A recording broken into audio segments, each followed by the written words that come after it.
So recently, David Dobrik has made headlines with his $100,000 jigsaw puzzle, which is a jigsaw puzzle that when you put it together, it becomes a QR code that you then scan and can win up to $100,000. I was actually hired to put the puzzle together by a friend of his, and I wrote up all of my thoughts about it in an Instagram post, which I'll link right down below. But it got me thinking, is he the first person to make a jigsaw puzzle with a huge cash prize? And it turns out, not even close. I consulted the Bible of Jigsaw Puzzles, this book by Ann D. Williams, and I learned all about the Decipher puzzle, the original $100,000 puzzle, which came out in 1983. 13 years before David Dobrik was even born. I went onto eBay, of course, and I found the puzzles brand new, still sealed, and I thought it would be really interesting to open them up, solve the puzzles, and explain to you how it all worked. The prize is long gone. I'll be telling you about who ended up winning it, but this is a story of cryptography, ciphers, MIT grad students, computer algorithms, math equations that look like this. Don't worry, I don't understand it either. This $100,000 prize wasn't a lottery. You had to be really smart and you really had to earn it. So before I get into the history of the puzzle, why don't we open these up and take a look at what's inside.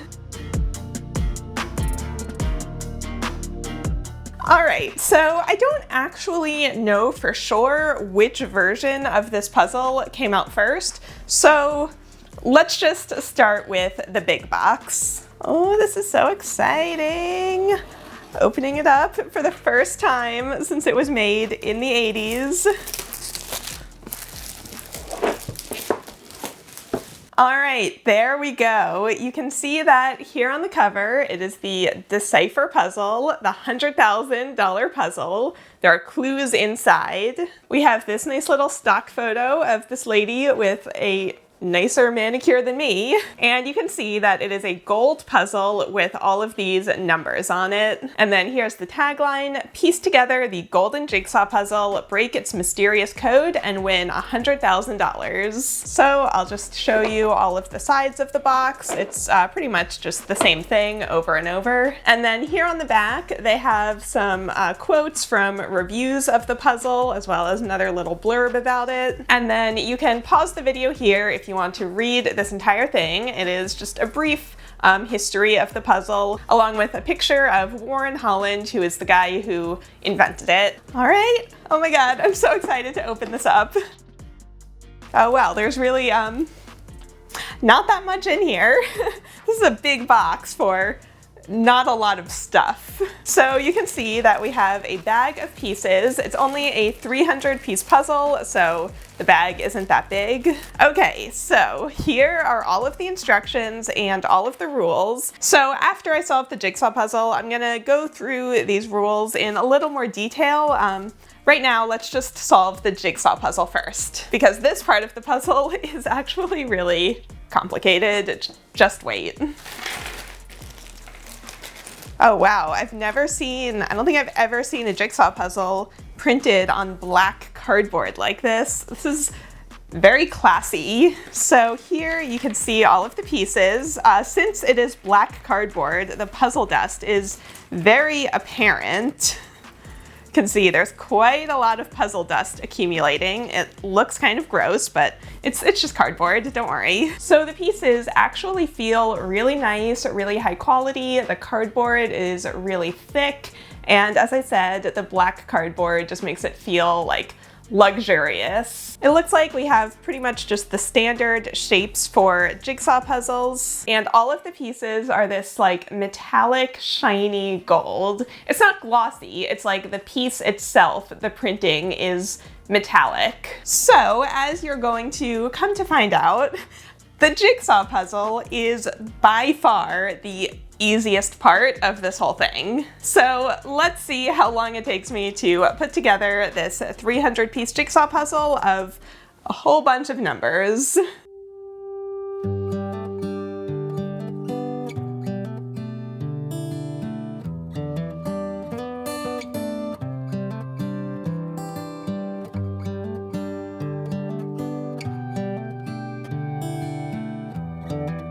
So as this is a puzzle with only 2 colors and a very similar texture throughout, my first strategy was to organize the pieces by shape, and since they're all numbers, I could orient them the correct way from the beginning, which definitely made it easier to complete. This is one of those puzzles where it took a little while to get going, but the further along I went, the faster and faster it came together. My total time putting it together was 1 hour and 45 minutes. It definitely helped that the piece shapes were fairly unique and they fit together really well. There was none of having a piece accidentally in the wrong spot. It's not that exciting of a design, so it wasn't the most fun puzzle in the world, but it was a quick little one to do, and I'm impressed by the quality of the pieces in what's kind of a gimmick of a puzzle rather than one from an established puzzle brand.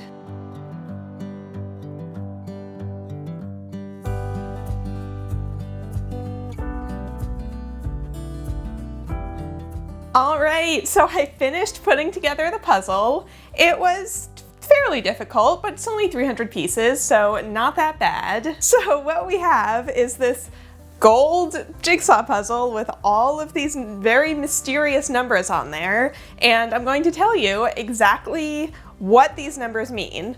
But first, let's open up the smaller version of the puzzle. What I noticed on here is that this one is a 150-piece, 2-sided puzzle, so I'm curious how it compares to this one. So again, you can see that the size of the boxes is very different. Ooh, look at that. It is sealed with a sticker. So fancy. So here is the front of the box. You can see it has this shiny gold on it and much less information than the other one. There's literally nothing on any of the sides, and then again, there's just a blurb about it on the back. Here we go. What is inside? Ooh. Oh, would you look at that? Look how fancy. So this time, instead of a plastic bag, the pieces come in this red velvet pouch. And it looks like the instructions and this registration card are exactly the same as the other one. Okay, the pieces look very similar.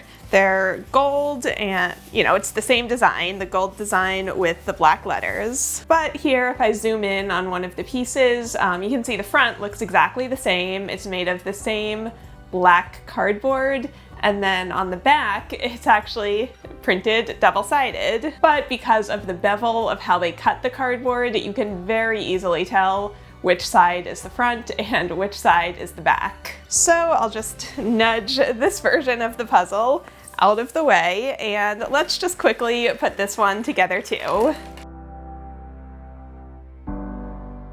So at only 150 pieces, this one was definitely easier. I was able to do the edge quickly, and then since the design is offset a bit from the edge, I was able to put in a bunch of pieces with blank areas on them before I even moved on to the numbers, where again I had to separate them by shape. But you can see in this version I'm going much more in order, just moving my way across the puzzle, rather than jumping all over the place like I did with the bigger version.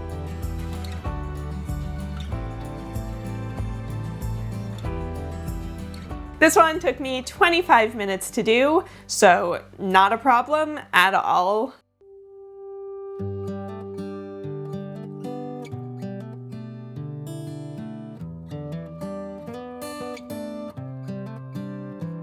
So you can see that the puzzle holds together well enough that I can flip the entire thing over. So if we look at them side by side, you can see that the cipher actually starts on the back of the puzzle. And on this version, there aren't any hints on the puzzle itself of where the cipher starts. So that's so weird. That's like an extra level of difficulty if you bought this version than if you bought the bigger one. Although, if you look on the front cover of the bigger one, I tried to recreate that photo, and the corner that they've put together is actually from the smaller puzzle, but the corner that's on the back side of my puzzle is on the front of their puzzle. So that's just a little weird thing that I noticed. But I'm definitely getting a little ahead of myself. Now that we've done the jigsaw puzzles, let me tell you about why these puzzles exist and the answer to the mysterious cipher.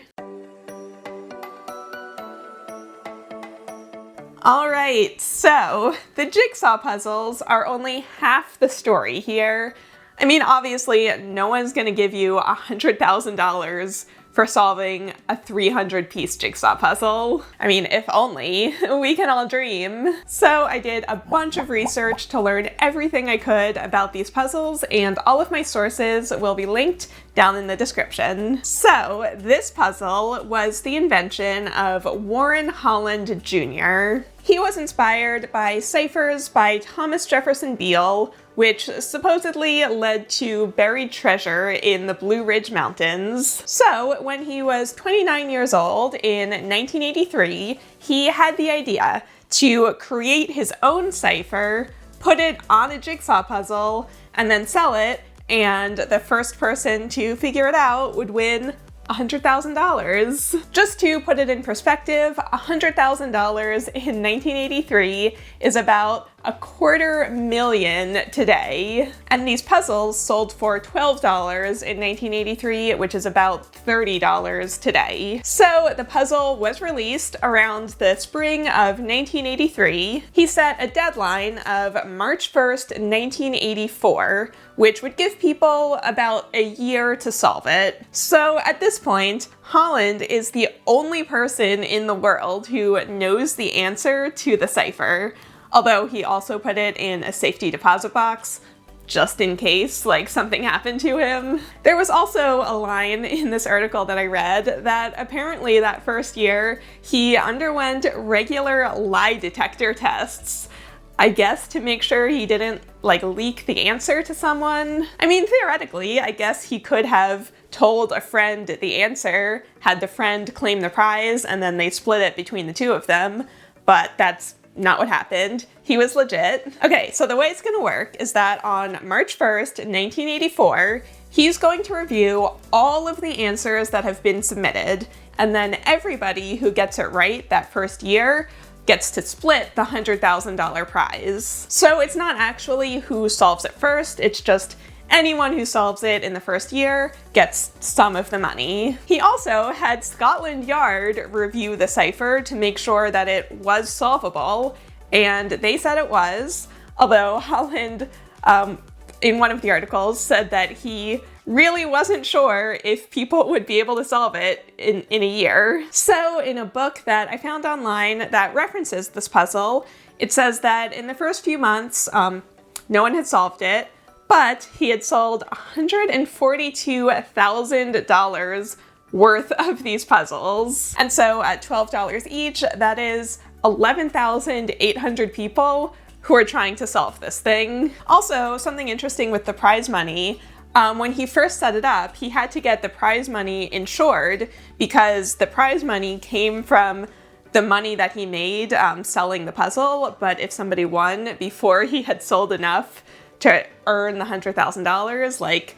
the money would have to come from somewhere. So an insurance company stepped in and handled it, but it turns out he sold plenty. That wasn't an issue. Okay, so one more note about how it works. Each puzzle comes with a registration card, which is, I guess, basically like a proof of purchase. You had to fill this out and send it in and note down what your number was so that when you sent in your answer, you could label it with your personal number, and then they would be able to match that up to, you sending in your answer. But one thing that's a little weird, they ask for your social security number. Now, I know that things like that worked a little differently in the 80s, but looking at it today, that is like wild that they would ask for that. Anyway, the March 1st, 1984 deadline came and went and nobody solved it. So he decided to extend the deadline for another year, and there were a lot more people who had bought this by now. So in an article from March 7th, 1984, it says that 150,000 of these had been sold, which if you multiply that by $12 each means that he's made $1.8 million on these. But out of 150,000 people who bought this, only 533 solutions were submitted in the first year, and obviously all of them were wrong. So, spoilers, the cipher was eventually solved, and I'm going to walk you through it. I mean, as best I can. So all of the information in this section comes from a paper that was written by Robert Baldwin and Alan Sherman. They were grad students at MIT in 1984, and they used a computer algorithm to solve it. They wrote up a very detailed paper about how they did it, which I'll link down below. It's interesting, but fair warning, it is very, very dense. You know, I see things like this, and this, and this, and my eyes just kind of glaze over. So I'm going to give you like the Cliff Notes version. If you want to read the entire paper, I will link it right down below. Also, shout out to my sister who helped me fact check this section. She went to an engineering college and literally took a class in cryptography. I went to art school. This is like way above my pay grade. Okay, so if we look at the puzzle, it contains 376 numbers, and they range from 1 to 1252. Now, it's explained in the directions. They tell you this up front. This is a multiple substitution cipher. To explain that, let's start with a simple substitution cipher. So imagine coded messages that you might have written in middle school. A equals 1, B equals 2, etc. Pretty easy to understand and decode. But for a multiple substitution cipher, you're going to start with a key text. The example that's used in the paper is 7 years. So just start counting out the characters and assign each one its sequential number. Now decide what your answer is going to be, which is called the plain text. Their example is send red. Then use the numbers from the key text to turn the plain text into a set of numbers. You can see that S is represented by 13 in both examples. But here's where it gets tricky. So in the key text, the same letter might appear more than once. So you can see that S could be represented by 5, 13, or 22. And it's just random which number the code maker decides to use. So using the same plain text, you could generate different sets of numbers as your cipher. But no matter which cipher it is, you can still decipher them back into the same plain text, because if you have the key text, each number only represents one letter, even though each letter could be represented by multiple numbers. Does that make sense? I hope that makes sense. So to give you a longer example, let's pretend that the key text was a paragraph from the puzzle book. Here's how you could number the characters, skipping any punctuation or numbers. Then you would use those numbers to decode the numbers on the puzzle. And then the plain text that you get is the answer that you send in to win $100,000. So obviously, the key text is not provided to you because then it would be too easy. The instructions did come with 8 hints, which I'm gonna put on the screen. You can see that one of them is that the key text is available to the public and there is easy access to it. But the instructions don't say how to deal with footnotes, captions, special characters. They also hint that the key extraction strategy, or how to assign numbers to the key text, might have a bit of a twist to it, like maybe eliminating every other word or only counting the capital letters. Just to make this whole situation even more tricky, any possibility like that is definitely on the table. So you can see why nobody solved this for over a year. There are thousands, millions of easily accessible texts that could potentially be the key text, and no human could check all of them against this set of numbers to see if the plain text that emerged was English and not just gibberish. Enter MIT grad students and their computer algorithms. Now remember, this is 1984, so computers aren't even close to what we have today. And I'm not going to pretend to understand all of the algorithms. You can read the paper if you want all of the details on that part of it. But basically, what they did was they found a way to feed a computer a key text, and the computer would translate it into numbers by applying all sorts of different rules, like, numbering every single letter, numbering every other letter, only the capital letters. And then for each of those, the computer would translate it into plain text using the sequence of numbers from the puzzle. And then they had another algorithm to recognize if the output was actual English words, so that they weren't sifting through, thousands of pages of gibberish. Now, there were a few interesting things that I learned while trying to understand all of their math. One of the first things they did was try to figure out how many possible key texts there are based on how many books are in the Library of Congress. So assuming that you can start from any point in any of those books, and they estimated about 100 common extraction strategies, which is the thing of skipping every other letter or just how you assign the numbers. So they found that there are 10 to the 16th possible key texts for the cipher. So the next thing they did was looked at the distribution of the numbers. There are 329 different numbers in the cipher, and 297 occur exactly once, which means that 32 numbers are repeated. So the only reason that a number would have to be repeated is if it occurs more times in the plain text than it does in the key text. So that could inform the extraction strategy. For example, the letter E is relatively common in English, but relatively uncommon as the first letter of English words. So if the extraction involved taking the first letter from each word, that would be relevant somehow.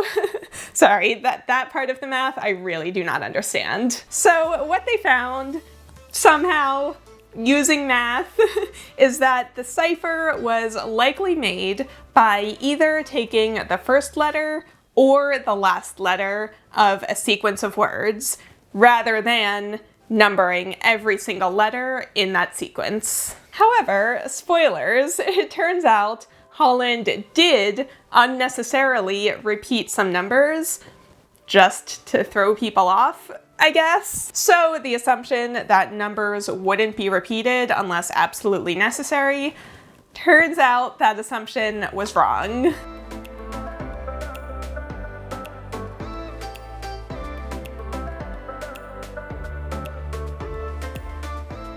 So one of the problems with using a computer to solve a cipher like this is that if one character is off in the key text, the rest of the output will be completely off. It's overly sensitive to errors that a human might pick up if you were doing it by hand. So there was always the possibility that their algorithm had passed over the solution in error just because it was inputted into the computer wrong. They also tried kind of working backwards by looking for poems that were exactly 376 characters long, or they tried feeding common words backwards through the cipher to see if that would generate any recognizable key texts. Plus, since everyone had easy access to the key text, they tried using the instructions that came with the puzzle, which would have been really clever, but not the answer. Okay, so in the timeline, we're now at the original deadline of March 1st, 1984. As I said, they extended the deadline for a year, so here are the new rules. The new deadline is February 28th, 1985. And so, just like before, anyone who submits the correct answer before the new deadline splits the $100,000 prize. But if no one submits within that next year, then it becomes monthly. And so every person who submits a correct answer the first month that a correct answer is submitted, they all split the prize. And then there is one final deadline of June 30th, 1989. So if nobody solves it by then, they're just going to reveal the answer and give all the money to charity. Also, at this point, after the first year, they started raising the prize money by $1,000 a month. And the account that it was in was generating interest, so the prize money just kept going up and up and up.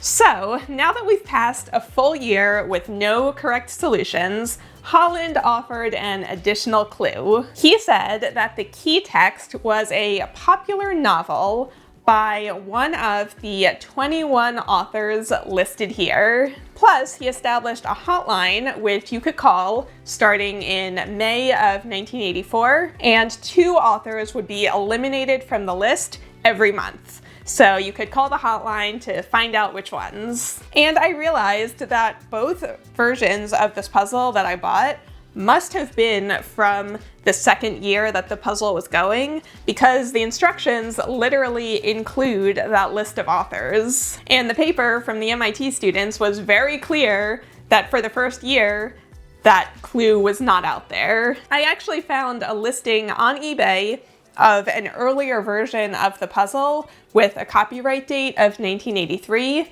So you can see that the copy on the back of the box is a little different, and I'm sure that in the instructions, that last page with the list of authors just wasn't in there. So let's jump forward a year.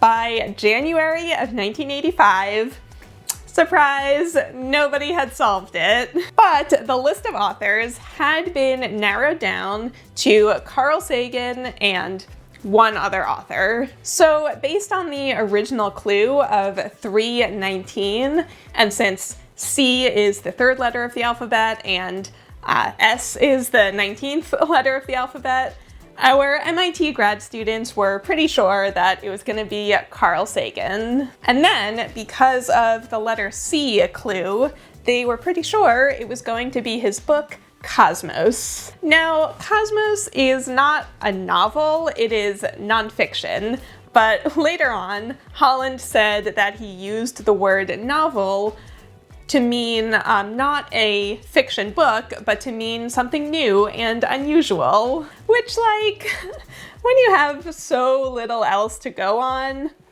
I feel like that's a little iffy, but okay, let's move on. So on February 28th, 1985, which is the second year deadline, Holland gave out his biggest clue yet. He announced that the key text was a sequence of first letters from chapter 6 of the book Cosmos, which, like, I think he just really wanted a winner after 2 years, because there are only so many combinations of letters and words once you've narrowed it down to a specific chapter of a specific book. But there is a funny little Easter egg. If you look up the country of Holland in the index of Cosmos, it actually sends you to chapter 6 in the book. And another note, this is similar to the Beale cipher that Holland was inspired by. For that one, you also had to take the first letter of each word in the key text, although for that one, it was the Declaration of Independence.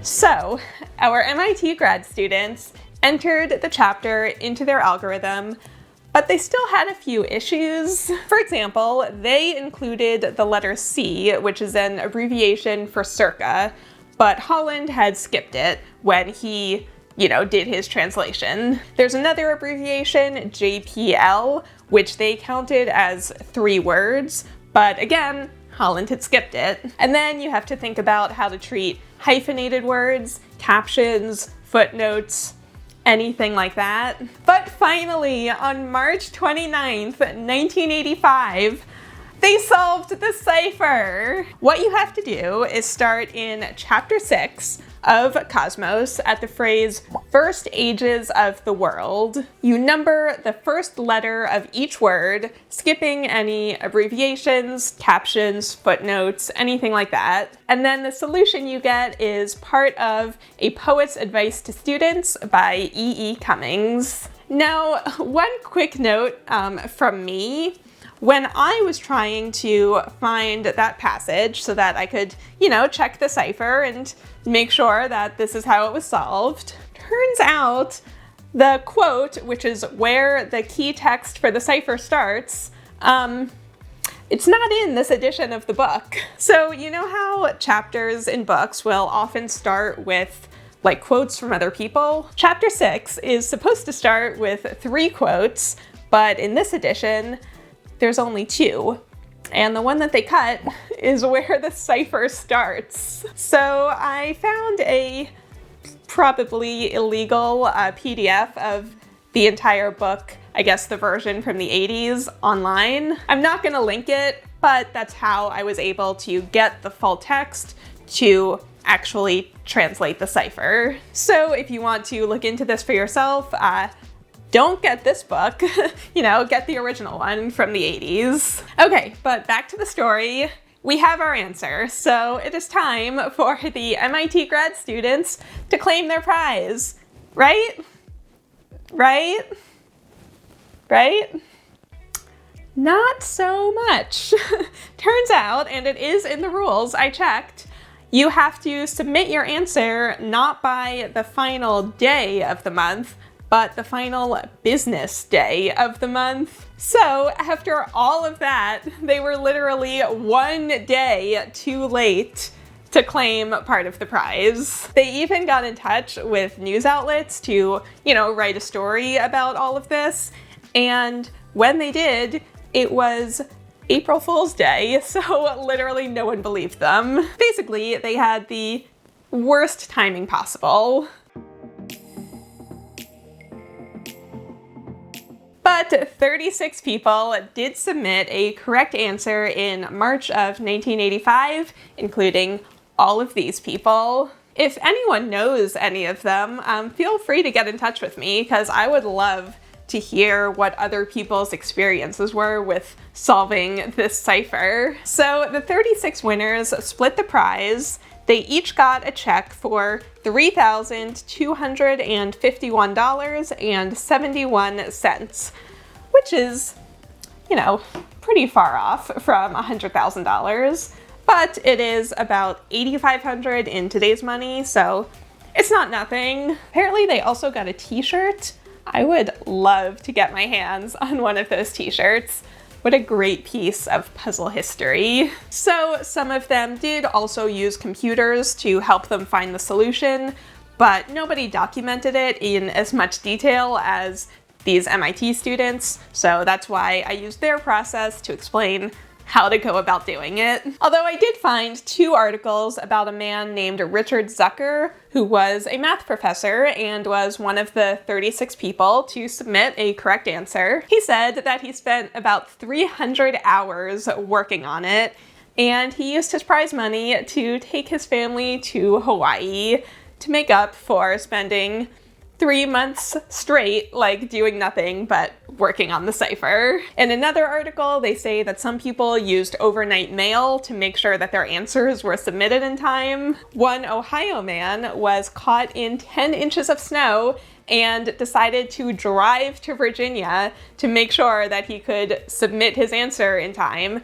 rather than relying on the mail. I cannot confirm whether he made it and if he was indeed one of the 36 winners. But all of the winners said that they couldn't have done it without that huge final clue. In the end, over 1,000 solutions were submitted, obviously most of them wrong, and over 250,000 calls were made into the hotline. I actually tried calling the hotline while I was writing this video, and unfortunately, the number has now been disconnected. But going back to the original clues, Holland said that they were intentionally written to be a little tricky, where your first interpretation might not be the correct one. They are very, very tricky, especially when you have so little else to go off of. So I just think that this is such an interesting puzzle, and it's a real testament to how difficult it was that nobody solved it for 2 years. And then after one, big clue, out of the thousands and thousands of people who bought the puzzle, only 36 people found the correct solution. In the MIT paper, they point out that by making the key text a relatively common text that you basically just had to guess, it made it more fair to people who weren't necessarily like math professors and computer scientists, because basically anyone had about the same chances of randomly stumbling across the correct key text. Plus, since the parameters for the key text were so broad when it first launched, it ensured that tons of people had time to buy the puzzle before it was solved in order to make sure that this would be a successful product worth manufacturing and selling. Plus, it meant that Holland had full control over the difficulty of the puzzle based on the amount of and the specificity of the clues that he would release afterwards. And of course, it was really clever to put it on a jigsaw puzzle, because by solving the jigsaw puzzle, you feel like you've made some progress, even if the cipher is way, way more difficult than the jigsaw puzzle is. So I feel like this basically came out at the perfect point in time, and like the only point in time that it could have been successful, because you did have computer algorithms to help solve it, but the computing power wasn't anywhere near what it is today, where I'm sure this would be solved in like no time. Plus, back then, you might work on it with your friends, your family, your classmates, but communication was much more limited. These days there would be Reddit threads and chat rooms and forums and people all over the world all working together on it. So again, it would be solved much more quickly. And since the answer to claim the prize is just a piece of text, maybe some of the 36 winners worked together and just submitted separately in order to claim more parts of the prize. But these days, the answer would be leaked online immediately, so it would just be impossible to know who actually solved it on their own versus just using someone else's work. Oh boy, that was a lot. Clearly, I had a lot to say about this original Decipher puzzle. But wait, there's more.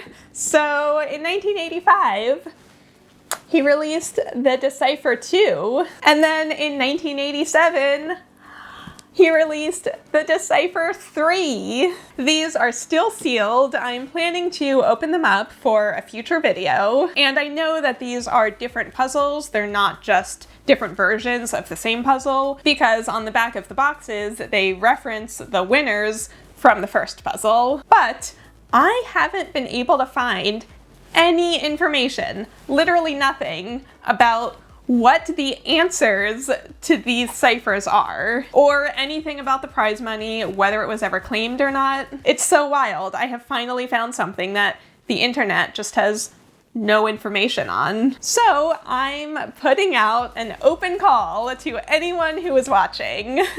If you were around back then and you know anything about the answers to the ciphers on these two puzzles, please send me an email. I feel like I'm not going to make the video until I can give you guys an answer, because imagine if I just put together the jigsaw puzzle and then I was like, well, that's as far as we can go.